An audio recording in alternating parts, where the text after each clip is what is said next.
そうじゃん。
Tous les puissants, qu'est-ce qui les réunit tous au sein de la même conspiration, en tout cas pour certains? C'est le projet Bluebeam initié par la NASA. Un projet absolument hallucinant pour imposer une religion du nouvel âge avec la venue de l'Antéchrist. Rien que ça.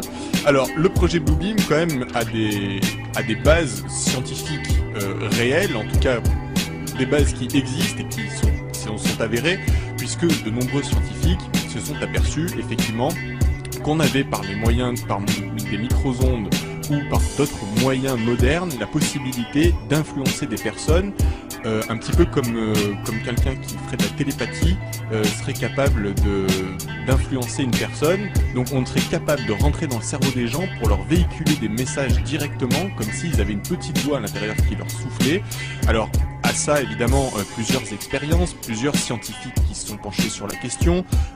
Alors, il y a eu des chercheurs, des psychologues. Ça a réellement commencé en 1974, ces études-là. Et par exemple, pour un chercheur qui a quand même été prix Nobel, il a effectué des expériences, une série d'expériences qui démontraient qu'on pouvait entendre et comprendre des messages transmis dans une cabine d'isolation par un audiogramme à pulsion micro-ondes, grosso modo qu'on était capable, un petit peu comme une radio est capable de recevoir les ondes et de les transformer en voix, l'être humain, son cerveau était peut-être capable de faire la même chose. Et de là, évidemment, des tonnes de gens ont commencé à dire, mais si on est capable de faire ça, imaginez les manipulations que les puissants sont capables de nous faire subir. Le projet Bluebeam, initié par la NASA, en fait, doit se dérouler en 4 phases. Alors, 4 phases bien distinctes. La première phase, en fait, elle concerne l'effondrement des connaissances archéologiques, religieuses et les conceptions scientifiques classiques.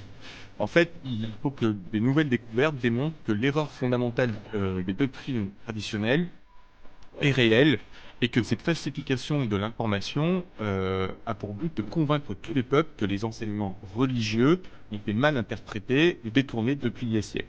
Grosso modo, que la religion nous ment toujours, et ce, à toutes les religions. Il n'y en a pas une seule qui nous a dit la vérité. Alors, beaucoup de théories conspirationnistes utilisaient ça également fondements des religions traditionnelles et préparent le terrain à la religion mystico-scientifique, comme l'appellent les conspirationnistes, une religion qui engloberait toutes les croyances, y compris l'athéisme, dans un très puissant mouvement de pensée mondialiste, rien que ça. Alors, cette phase consiste à tirer violemment de certaines illusions les populations, de leur faire perdre pied, et de leur offrir la seule vraie religion qui réconcilie, soulage et apaise tout le monde. Alors, il s'agirait d'une religion unitaire, avec toutes les disciplines et tous les courants de pensée réunis, c'est l'équivalent de l'idée de science de la Grèce antique, sauf que, à la différence de la science de la Grèce antique, elle n'émergerait pas naturellement d'un contexte culturel, mais serait artificiellement implantée ou imposée après une profonde déstabilisation psychique des populations. Donc voilà, on les influencerait pour, en gros, les amener à la pensée unique de la religion, des dogmes et des sciences. C'est pour la première phase. La deuxième phase du projet Blue Beam concernerait une gigantesque mise en scène spatiale, hein, rien que ça, où des hologrammes optiques et sonores en 3 dimensions et des projections laser d'images holographiques en divers endroits du monde seraient diffusées. Alors chacun recevrait une image en accord avec la foi dominante de son pays, et la nouvelle voix de Dieu parlerait toutes les langues, chacun l'entendrait clairement avec les sons et les mots que son conditionnement religieux et culturel lui ont inculqués. Ah, c'est magnifique. Alors concrètement, ça veut dire que pour chaque continent, il y aurait une espèce d'hologramme gigantesque dans le ciel qui représenterait le dieu Voilà. dominant. Et il s'adresserait continent. donc au pays en question avec la langue la plus répandue. Ouais, c'est magnifique. Voilà. Alors, ce show spatial, donc, c'est-à-dire cette projection d'images holographiques dans le ciel, Génial. sera utilisé pour simuler la fin des temps parmi les nations. Alors, Oui. les peuples en seront évidemment témoins et seront témoins de scènes représentant des prophéties ou des événements que chacun a eu le désir de vérifier.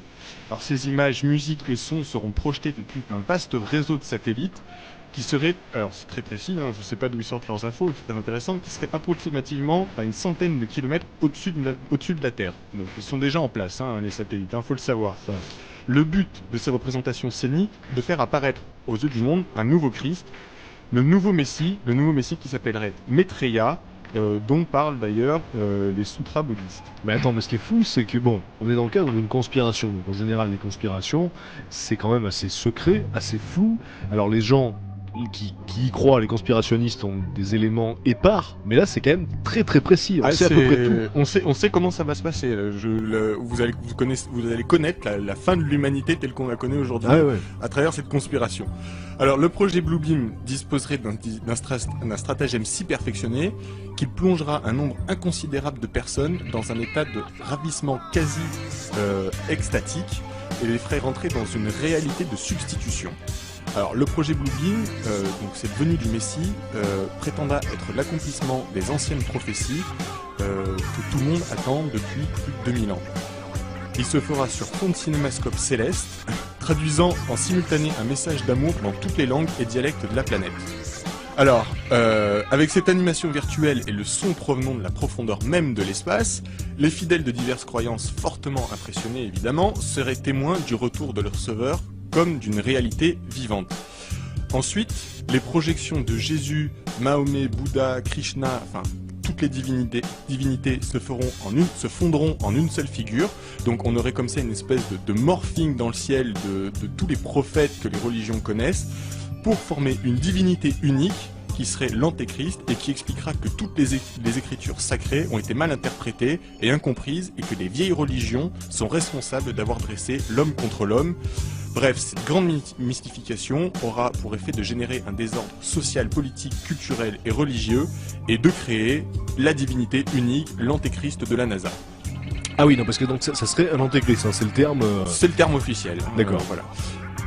On arrive à la troisième phase. La troisième phase, elle va conjuguer la télépathie et l'électronique. Donc ça, je vous en parlais au début, c'est ces recherches qui ont prouvé qu'effectivement, on arriverait sans doute au moyen d'ondes à interférer sur les pensées des gens, à les conditionner.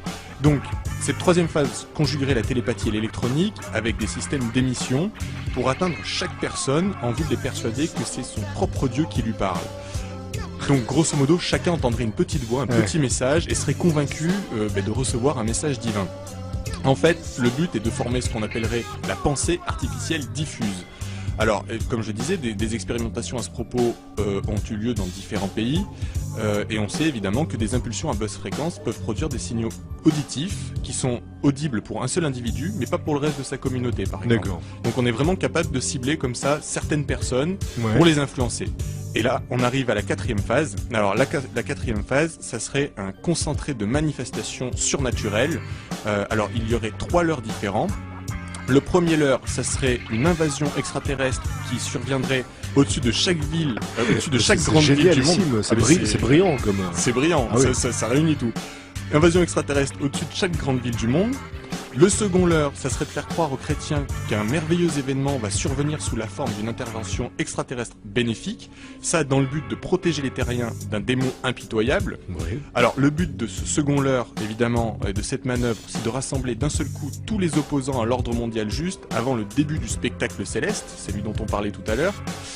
Le troisième point de cette quatrième phase est l'usage global de tous les moyens de communication modernes pour diffuser des ondes. Alors tous les moyens, c'est téléphone portable, radio, internet, bref, tout ce qu'on a, talkie-walkie, tout ce qui existe, pour diffuser des ondes visant à déstabiliser psychiquement les populations au moyen d'hallucinations individuelles et collectives. Et c'est là que le projet Bluebeam devient extrêmement pervers, puisque une unité artificielle des peuples permettrait de régler les problèmes urgents, lesquels évidemment ont été de toute façon créés de toutes pièces, donc faciles à régler.